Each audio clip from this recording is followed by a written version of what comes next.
Assalamualaikum warahmatullahi wabarakatuh. Kami dari kelompok 4.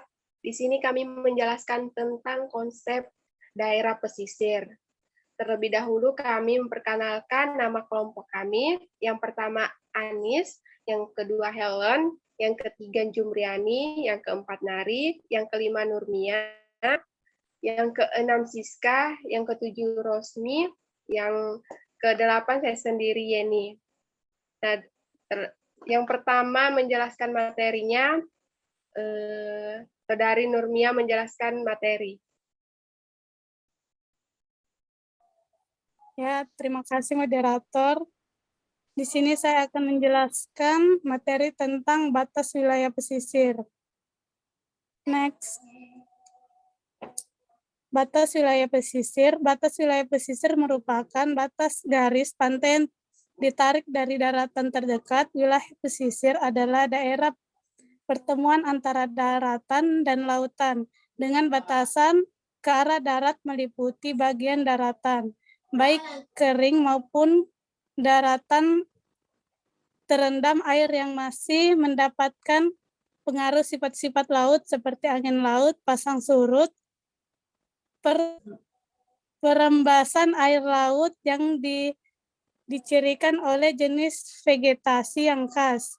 Wilayah pesisir juga merupakan suatu wilayah peralihan antara daratan dan lautan.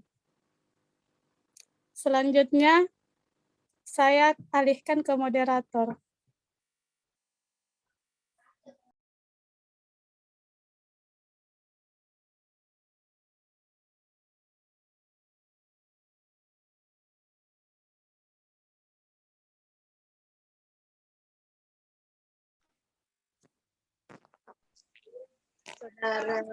Selanjutnya, Saudara Anis menjelaskan materi yang kedua. Baik, terima kasih atas waktunya. Selanjutnya saya akan menjelaskan tentang iklim dan cuaca wilayah pesisir. Wilayah pesisir merupakan wilayah yang paling terkena dampak dari adanya perubahan iklim. Letak geografis wilayah pesisir menjadikannya sangat rentan terhadap kejadian ekstrim seperti badai, topan tropis, dan naiknya permukaan laut. Di wilayah pesisir diperkirakan setiap tahunnya 120 juta orang terkena dampak angin siklon tropis. Selain itu, kenaikan permukaan air laut menyebabkan banjir, erosi, dan hilangnya ekosistem pesisir dan laut. Pemanasan global juga mengakibatkan pemutihan terumbu karang yang semakin meluas. Penurunan ekosistem pantai, terutama daerah hutan bakau dan terumbu karang, akan menimbulkan dampak yang serius terhadap masyarakat sekitarnya yang bergantung pada ekosistem pesisir dan laut, yaitu untuk menangkap ikan maupun untuk keperluan jasa pengangkutan barang maupun penumpang. Kenaikan permukaan air laut dan pemutihan terumbu karang akan berdampak terhadap produksi ikan dan udang. Demikian pula sistem pengetahuan lokal berkaitan dengan iklim yang digunakan dalam pemanfaatan, pelestarian, dan pengelolaan sumber daya laut oleh masyarakat pesisir. Yang pertama yaitu pengetahuan berkaitan dengan angin, yang kedua berkaitan dengan hujan, yang ketiga berkaitan dengan gelombang, dan yang keempat berkaitan dengan arus dan angin. Pada musim barat, arus lebih kuat dan angin bertiup lebih kencang daripada musim timur. Selanjutnya saya kembalikan kepada moderator.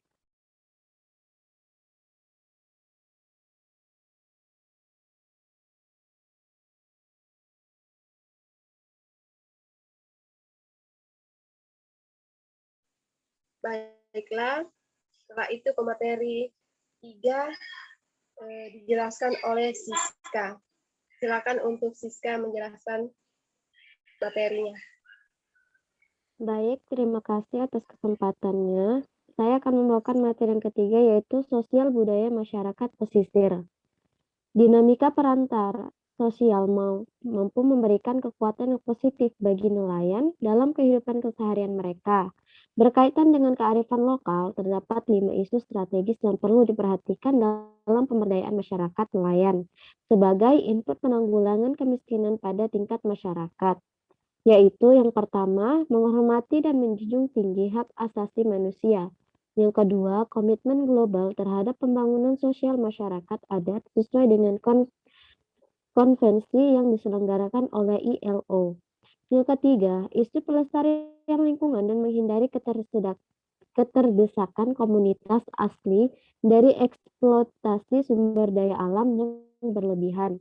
Yang keempat, meniadakan marginalisasi masyarakat asli dalam pembangunan nasional. Lalu yang terakhir, memperkuat nilai-nilai kearifan masyarakat setempat dengan cara mengintegrasikannya dalam desain kebijakan dan program penanggulangan kemiskinan. Model pemberdayaan masyarakat berbasis kearifan lokal mengandung arti peletakan nilai-nilai setempat sebagai input penanggulangan kemiskinan. Materi selanjutnya akan dibawakan oleh Rosmiati.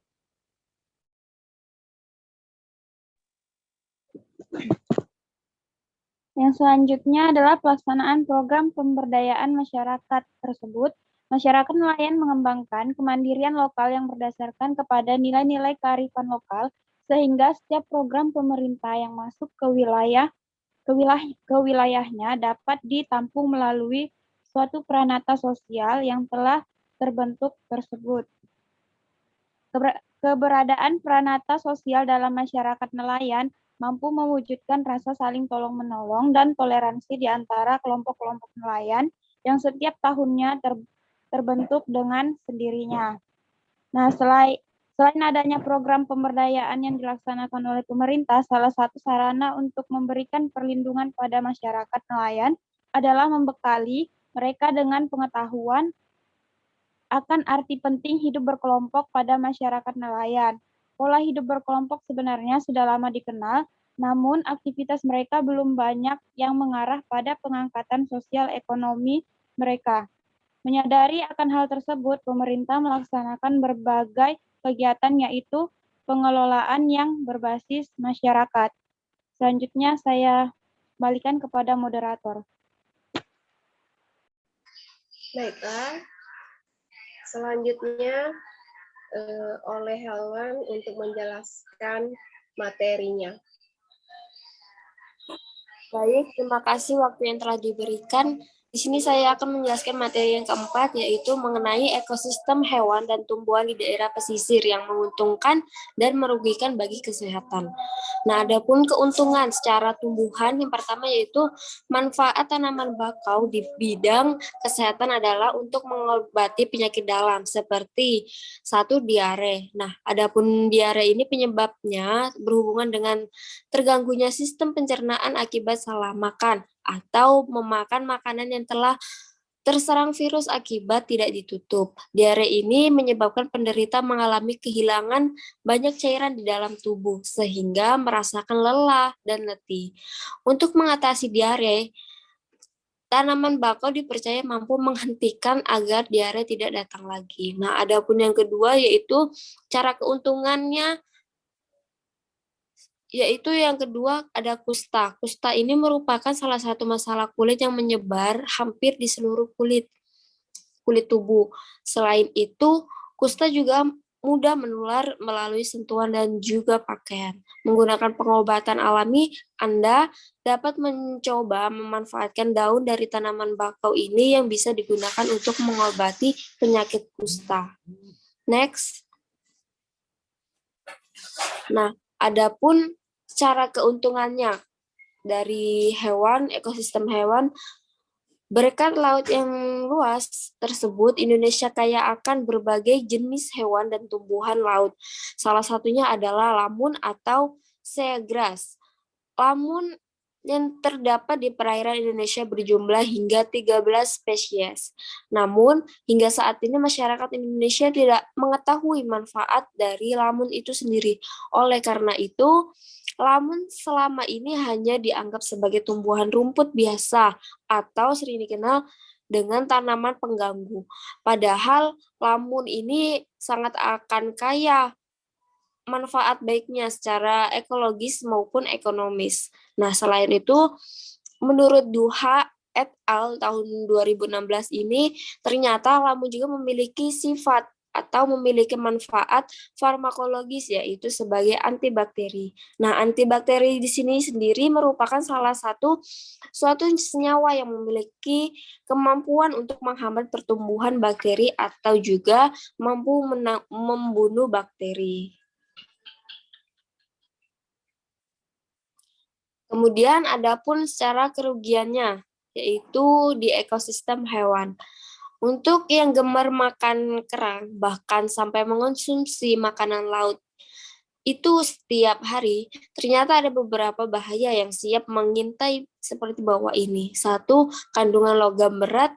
2, bisa terkena Alzheimer. Dan yang ketiga, keracunan. Nah, secara ekosistem dan dari tumbuhan ini sendiri, secara kerugiannya, resiko dan efek samping terlalu banyak konsumsi rumput laut, yaitu kelebihan yodium, dan yang kedua, kandungan logam berat. Baik, cukup sekian. Saya kembalikan lagi ke moderator.